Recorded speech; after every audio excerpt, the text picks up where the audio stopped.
بسم اللہ الرحمن الرحیم۔ روحانی چینل کے پیارے ویورز، السلام علیکم۔ کیسے ہیں آپ؟ امید ہے آپ سب ٹھیک ہوں گے۔ آج میں آپ کی خدمت میں ایک بہت ہی حساس موضوع لے کے حاضر ہوا ہوں۔ ہمارے معاشرے کا ایک سلگتا ہوا مسئلہ ہے جس پر میں آج آپ سے بات کر رہا ہوں اور اس مسئلے کا حل بھی بتا رہا ہوں۔ لیکن اس سے پہلے کہ میں آگے بڑھوں، میرے چینل کو سبسکرائب کیجئے، لائک کیجئے اور بیل آئیکن کو دبا دیجئے۔ ہمارے معاشرے میں بہت ہی دھوم دھام سے شادی کرنے کا رواج بڑھتا جا رہا ہے، لیکن بدقسمتی سے کچھ ہی عرصے بعد میاں بیوی کے درمیان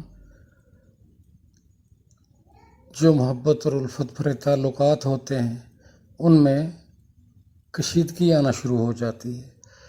اب اس میں کہیں تو میاں غلط ہوتا ہے اور کہیں بیوی غلط ہوتی ہے، اور بعض اوقات دونوں ہی غلط ہوتے ہیں۔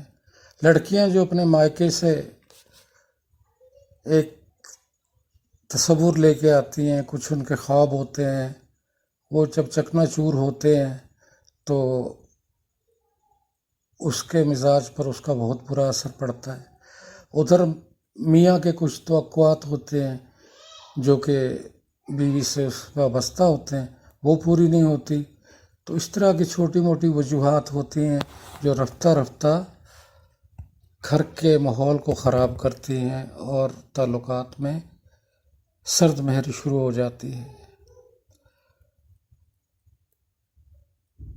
بعض اوقات ایسا بھی ہوتا ہے کہ میاں اپنی بیوی کے ہوتے ہوئے بھی کسی اور خاتون میں دلچسپی لینا شروع کر دیتا ہے، یا بیوی کو میاں کی بعض باتوں سے اختلاف ہو جاتا ہے، مثلاً اس کی سیلری کم ہے، یا اس کی یہ عادت اچھی نہیں، اس کی وہ عادت اچھی نہیں۔ اس طرح سے باتیں ہوتی ہیں جن کی وجہ سے دونوں جو ہے رفتہ رفتہ ایک دوسرے سے دور ہوتے جاتے ہیں۔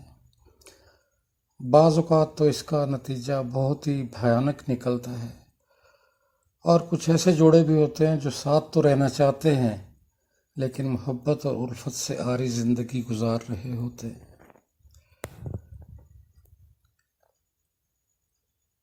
اور اگر اس شادی کا اختتام ہو جاتا ہے تو سب سے زیادہ متاثر جو ہوتے ہیں وہ بچے ہوتے ہیں، اور بچوں کے بعد ان کی ماں متاثر ہوتی ہے۔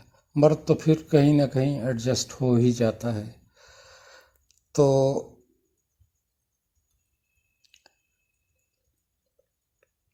اس صورتحال سے بچنے کے لیے کچھ لوگ تو اپنی ازدواجی زندگی کی گاڑی کو جیسے تیسے کھینچتے رہتے ہیں،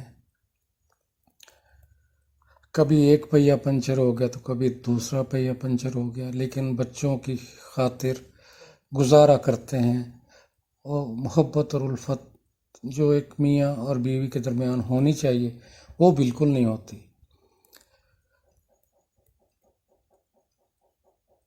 اس صورتحال سے نکلنے کے لیے میں آپ کو ایک مختصر سا وظیفہ بتا رہا ہوں جو کہ نہایت ہی مجرب اور آزمودہ ہے، اور اس وظیفہ کو کرنے سے میاں بیوی کے دلوں میں محبت اور الفت پیدا ہو جاتی ہے، اور وہ خوش و خرم زندگی گزارنا شروع کر دیتے ہیں۔ میں آپ سے یہ عرض کرنا چاہتا ہوں کہ وظیفہ یقین کامل سے شروع کیجیے، اور اہم بات جو ہے نیت صاف ہونی چاہیے۔ جو بھی میاں وظیفہ کر رہا ہے یا بیوی وظیفہ کر رہی تو اس کی نیت صاف ہونی چاہیے کہ میں نے اپنے گھر کو آباد رکھنا ہے۔ یہ انتہائی ضروری چیز ہے۔ تو آئیے میں اب آپ کو وظیفہ بتاتا ہوں کہ درود شریف پڑھیے 3 بار، 5 بار، 7 بار، جتنا آپ پڑھ سکتے ہیں پڑھیے، اور اس کے بعد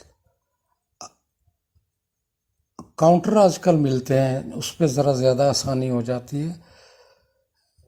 وہ انگلی پہ لگا لیجئے اور شروع ہو جائیے بسم اللہ الرحمن الرحیم یا ودودو یا ودودو یا ودودو یا ودودو یا ودودو یا ودودو، یہ 1000 مرتبہ پڑھ کے تو کھانے پہ دم کر لیجئے یا پانی والے جگ پہ دم کر لیجئے. زیادہ بہتر ہے کہ کھانے کے اوپر دم کر لیں اور سب مل کے وہ کھانا کھائیں. 11 دن آپ نے یہ وظیفہ کرنا ہے. 11 دنوں کے اندر آپ کے جو گھریلو حالات ہیں وہ بہت زیادہ تبدیل ہو جائیں گے اور آپ خوش و خرم زندگی بسر کرنا شروع کر دیں گے. تبدیلی تو آپ کو پہلے ہی نظر آنا شروع ہو جائے گی جب آپ 3-4 دن کریں گے. تو باقی جب 11 دن آپ پورے کر لیں گے 1000 مرتبہ آپ نے یا ودودو یا ودودو یا ودودو پڑھنا ہے اور 11 دن پڑھنا ہے. 11 دن پڑھنے کے بعد اللہ پاک کی رحمتیں دیکھیے اور اس کی شفقت دیکھیے، وہ اپنے بندوں پہ کتنا مہربان ہے، یہ تو آپ سب جانتے ہیں. تو بس یہ وظیفہ ہے، لیکن اس میں اول و آخر درود شریف بہت ضروری ہے، خلوص نیت بہت ضروری ہے. تو اور بھی آپ کے جو جاننے والے ہیں جن کے گھریلو مسائل اس قسم کے ہیں، بعض اوقات دوست یار یا سہیلیاں آپس میں، خواتین خاص کر آپس میں بیٹھ کر تو اپنی دکھڑے روتی رہتی ہیں. تو جس کا جو مسئلہ یہ حل ہو جاتا ہے تو وہ پھر اپنے اور بھی کسی عزیز کو یہ بتا سکتی ہے. اس کی میری طرف سے آپ کو اجازت ہے. اور اس کے ساتھ میں آپ سے اجازت چاہتا ہوں. اللہ حافظ.